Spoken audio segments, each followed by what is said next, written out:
नमस्कार दोस्तों, कैसे हैं आप सभी लोग। उम्मीद करता हूं कि आप सब कुशल मंगल एवं स्वस्थ होंगे।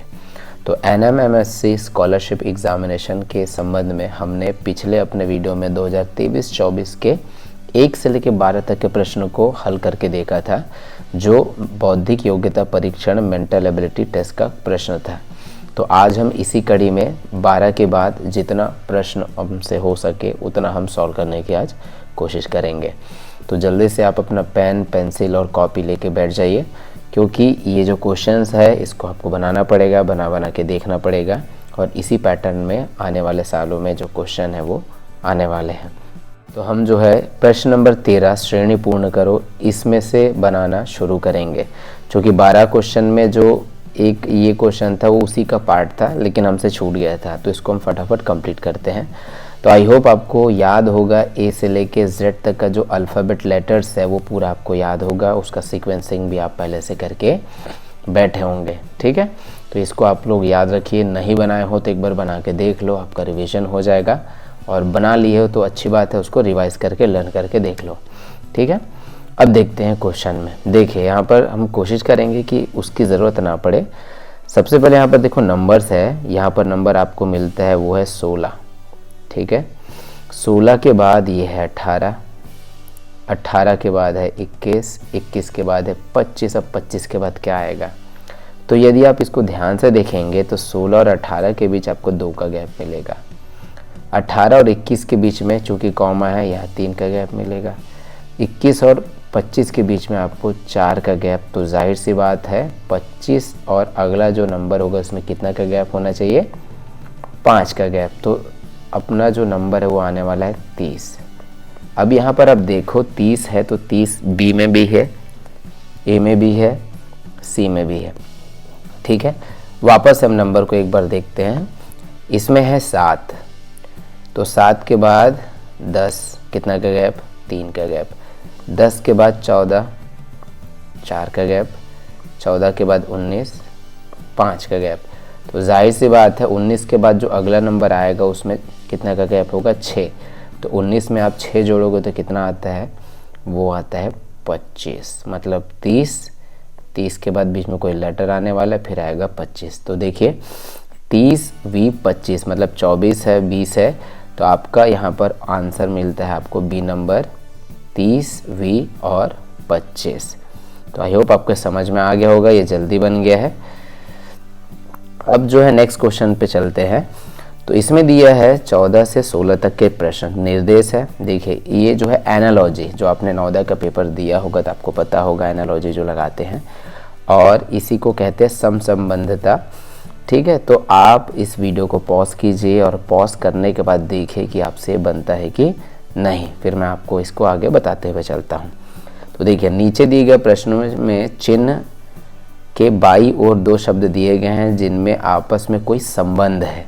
ठीक उसी प्रकार संबंध के बाई ओर दिए गए शब्दों का किसी एक विकल्प के बीच है तो सही विकल्प आपको क्या करना है?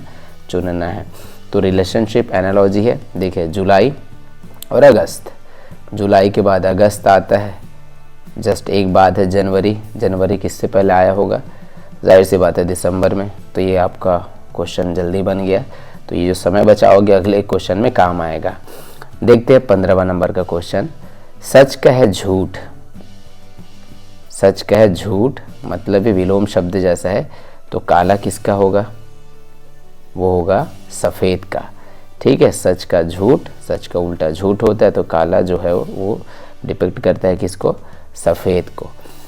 आगे जो है क्वेश्चन नंबर 16 देखते हैं। देखिए ACFJ, तो ZXU और Q है।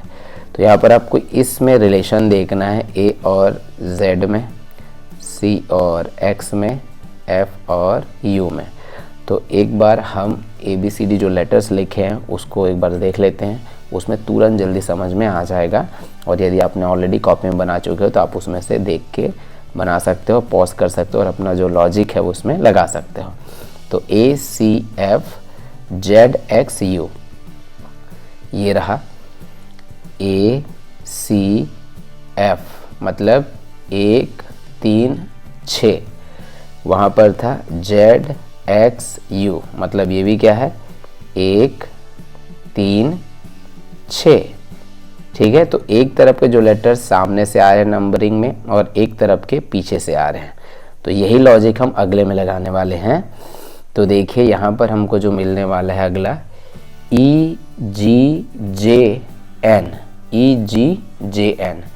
तो EGJ देखते हैं, E है 5वें नंबर में, G है 7वें नंबर में और J है 10वें नंबर में, मतलब 5, 7, 10।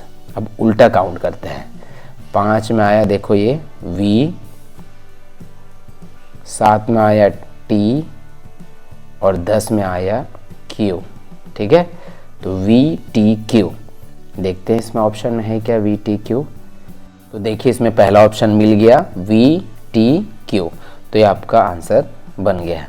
तो इस तरीके से कुछ प्रश्न एकदम जल्दी जल्दी बनेंगे, तो आप उसका समय का उपयोग करके अगले वाले के लिए बचा सकते हो। ठीक है, अब देखते हैं 17 से 18 तक, मतलब सिर्फ 2 ही प्रश्न है, नया टाइप है। तो नीचे दिए गए प्रश्नों में शब्दों के समूह दिए गए हैं। प्रत्येक शब्द समूह में एक शब्द को छोड़कर बाकी सभी में सामान्य समानताएं हैं। ये भी नवोदय विद्यालय के 5वीं कक्षा में जो प्रश्न पूछा जाता है उसी के जैसा है। उसको ऑड मैन आउट कहते हैं या फिर असंगत को अलग करना। तो 17 नंबर का क्वेश्चन देखते हैं।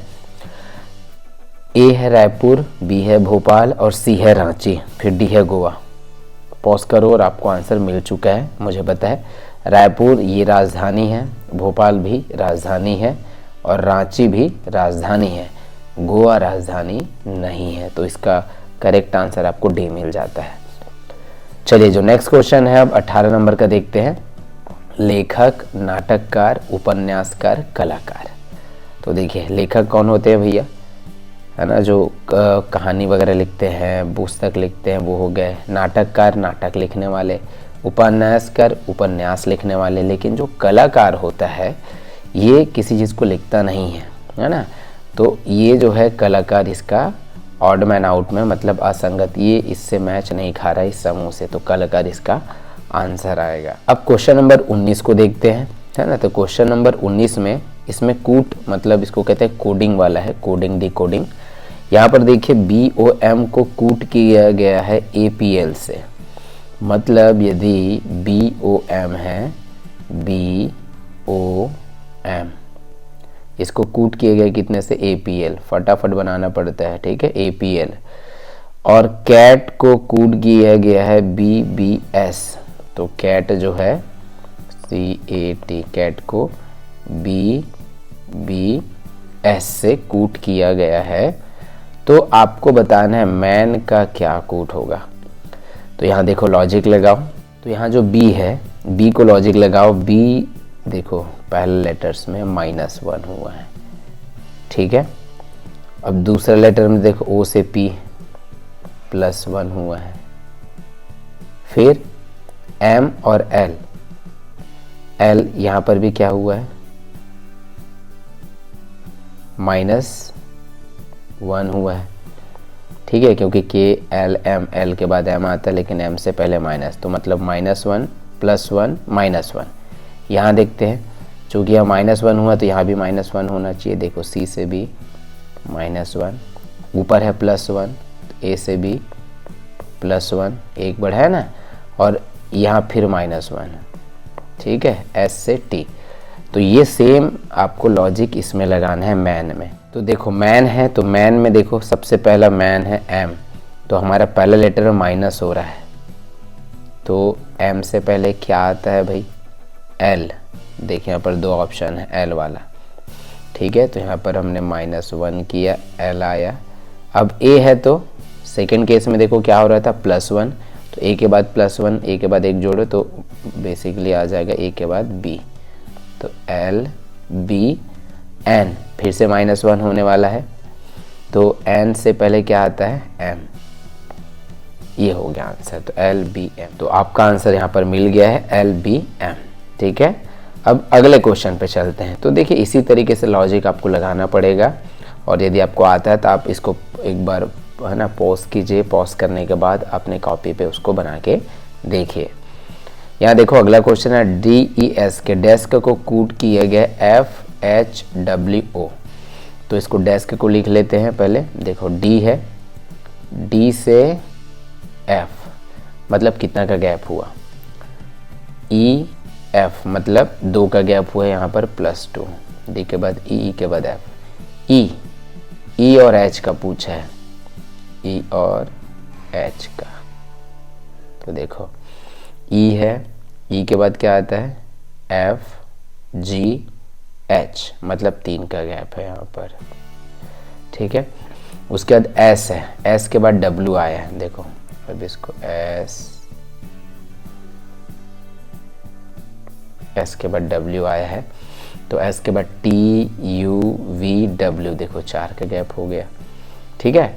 अब के है, के के बाद ओ आया है, ठीक है, यहाँ पर ओ है, तो के के बाद एल एम एन ओ, यहाँ पर भी अभी भी 4 का गैप है। सेम यहाँ पर बैंक का देखते हैं, तो पहले में +2 है तो बी के बाद +2 जोड़ो, सी डी, डी होना चाहिए है ना, यहाँ पर डी होना चाहिए।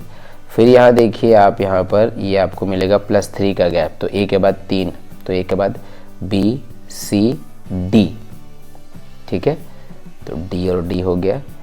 फिर इसके बाद +4 का गैप है, तो एन के बाद O P Q R, R दोनों में आया है। अब देखिए के के बाद वापस से आपको +4 होना चाहिए, तो के के बाद एल एम एन ओ, ये आ गया डी डी आर ओ। तो करेक्ट आंसर आपको मिल गया है बी नंबर। तो आई होप आपको समझ में आ रहा होगा कैसे टाइप का क्वेश्चन है, तो कैसे आपको बनाना पड़ेगा। चलिए 21 क्वेश्चन को देखते हैं। तो यहाँ पर देखिए TCP का मतलब है ड्रिंक फ्रूट जूस। तो यहाँ कोई तुक एग्जैक्ट बन नहीं रहा है कि ड्रिंक किसको बोला गया है, फ्रूट किसको बोला गया है। अगले में देखते हैं जिसमें हम कॉमन निकालेंगे, सी की ली। अब देखो सी ऊपर भी आया है, सी नीचे भी आया है, मतलब कोई ना कोई नाम एक डबल आने वाला है। तो यहाँ ड्रिंक फ्रूट जूस था, यहाँ जूस इज स्वीट बोला है। तो देखिए मतलब सी ऊपर में जूस था, नीचे में भी जूस है, तो इसका मतलब है कि सी का मतलब आपको मिलेगा जूस, ठीक है।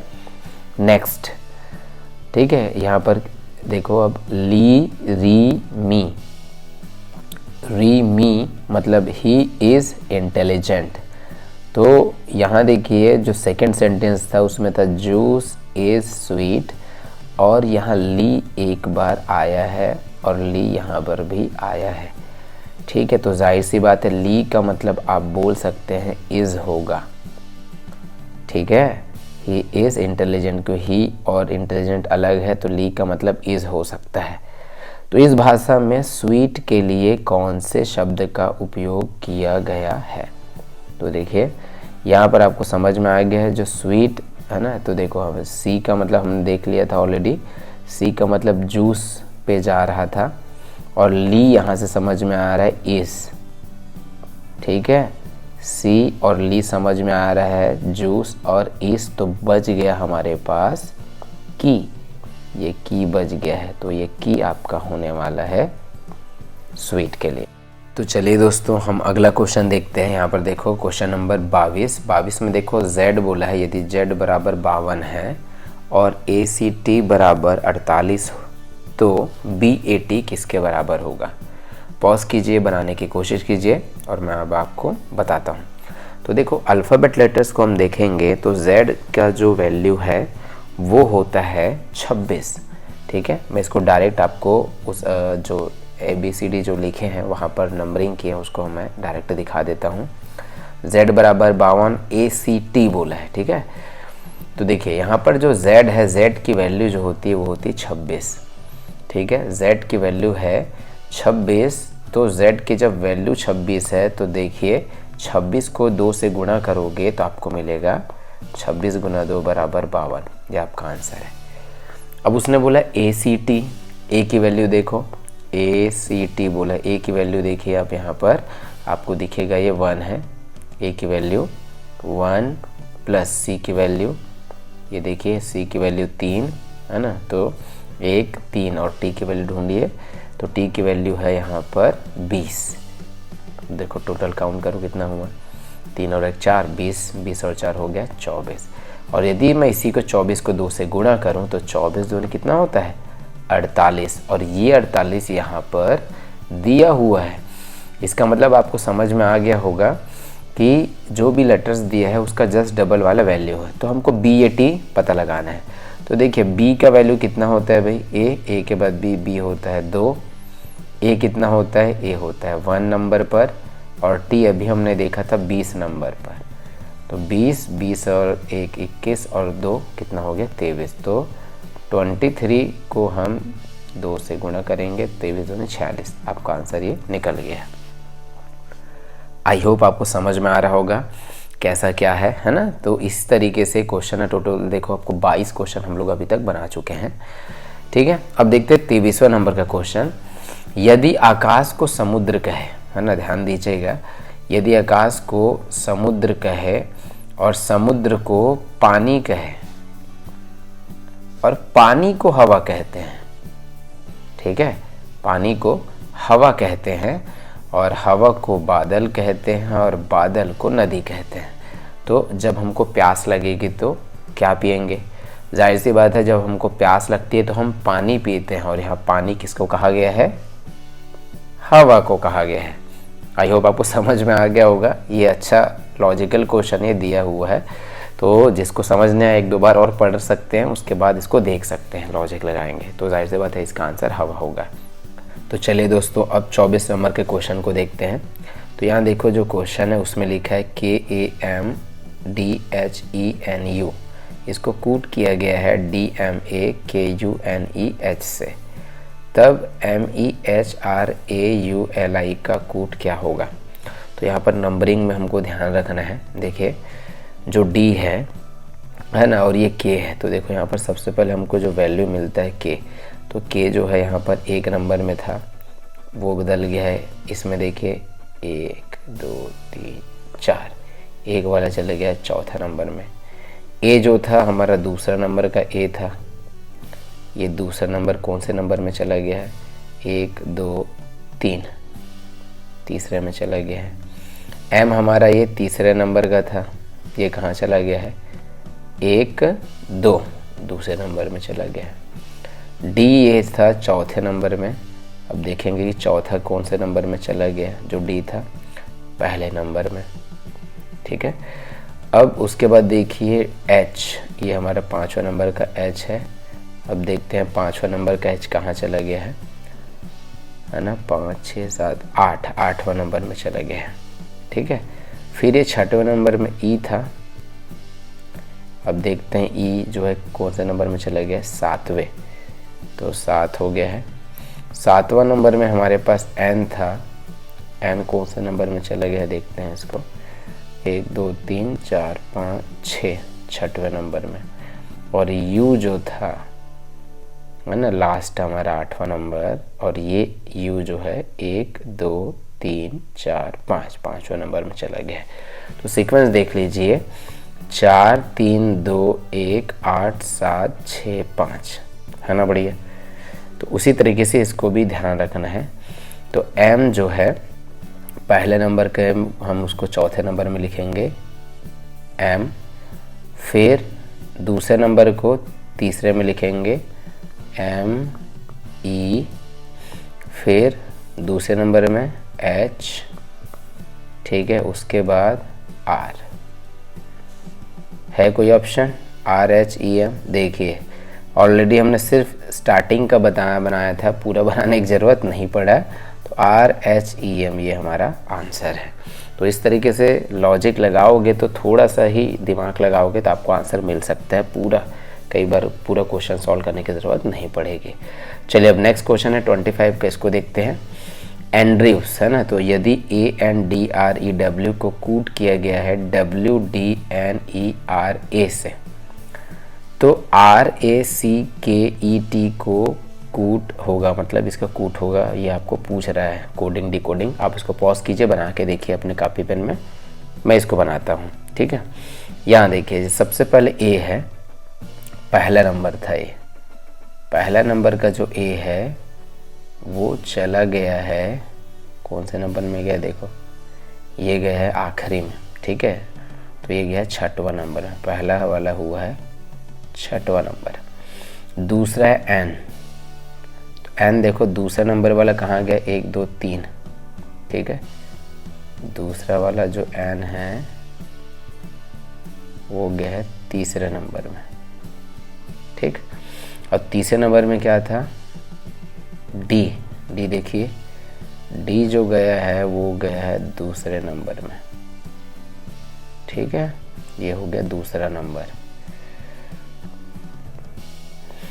तो 6 फिर 3 फिर 2।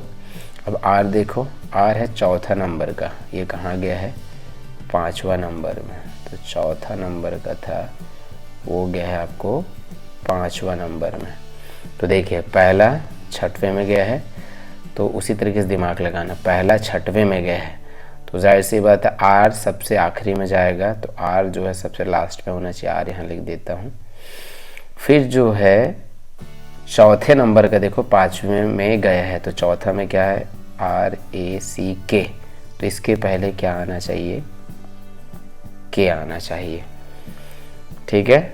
तो देखो आर और के आखिरी में किसी में है क्या, आर और के देखो, आर ए ये तो है ही नहीं, ये भी नहीं है, आर के, ये रहा आंसर। तो ऐसा लॉजिक लगाएंगे, 1-2 क्वेश्चन को सॉल्व करने के बाद ही आपको पूरा उसका आंसर मिल सकता है, ठीक है। नेक्स्ट क्वेश्चन पे चलते हैं।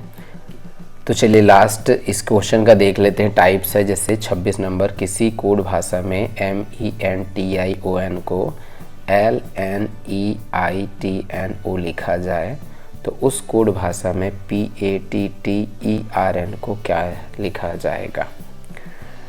अब ये थोड़ा सा टिपिकल है, कारण क्या है देखो, यहाँ पर M ज़रूर है पहले में, लेकिन अगले लेटर्स में कहीं पर भी M नहीं दिया हुआ है, ठीक है। तो यहाँ पर कुछ लॉजिक आपको लगाना है, समझना है, पॉज कीजिए और समझिए, मैं आपको आगे बताता हूँ। देखिए सबसे पहले M है और यहाँ पर L है, ठीक है। यहाँ पर पहले में कहीं पर भी L जो है नहीं दिया है, लेकिन यहाँ पर दिया है। बाकी N है, E है, T है, I है, O है, N है, ठीक है। अब यहीं से लॉजिक बनना शुरू होता है। देखो M जो है, M से पहले क्या आता है L, ठीक है। तो यहाँ पर देखो -1 हुआ है, मतलब एक घटा हुआ है और L आया है। अब यहाँ देखिए जो सेकेंड लेटर है E और N पलटे हैं, देखो EN, तो यहाँ NE, ठीक है। फिर यहाँ देखो TI, तो ये IT, और ON तो NO, मतलब समझ गए ना, दोनों जोड़ी जोड़ी में पलटे हैं। तो पहला लेटर बस -1 है, तो दिमाग लगाइए, P है तो P से पहले क्या आएगा O, है ना, तो जाहिर सी बात है O आना चाहिए। अब यहाँ O दोनों में है, ठीक है। अब ये देखो बाजू वाला दोनों पलटा है, तो मतलब AT हो जाएगा ये TA, है क्या, दोनों में TA है। फिर TE फिर बदल जाएगा ET में, दोनों में ET है। अब RN है, इसको बदल दो NR से, हो जाएगा NR, तो आपका B ऑप्शन करेक्ट है। तो आई होप आपको समझ में आ गया होगा डियर कि कैसे जो आपको कोडिंग डिकोडिंग है वो क्वेश्चन सॉल्व करना है, और इसी तरीके से पैटर्न में इस साल भी आएगा पेपर में, तो आपको इसी तरीके से बनाना है, दिमाग लगाना पड़ेगा। ऑलरेडी आपको प्रैक्टिस करोगे तभी जाके आपको आएगा। अब अगले वीडियो में मैं आपको आसान वाले जो और इसी में से जो संबंध में है ना, 20 से 25 क्वेश्चन है, उसको और सॉल्व करवाऊँगा नेक्स्ट वीडियो में।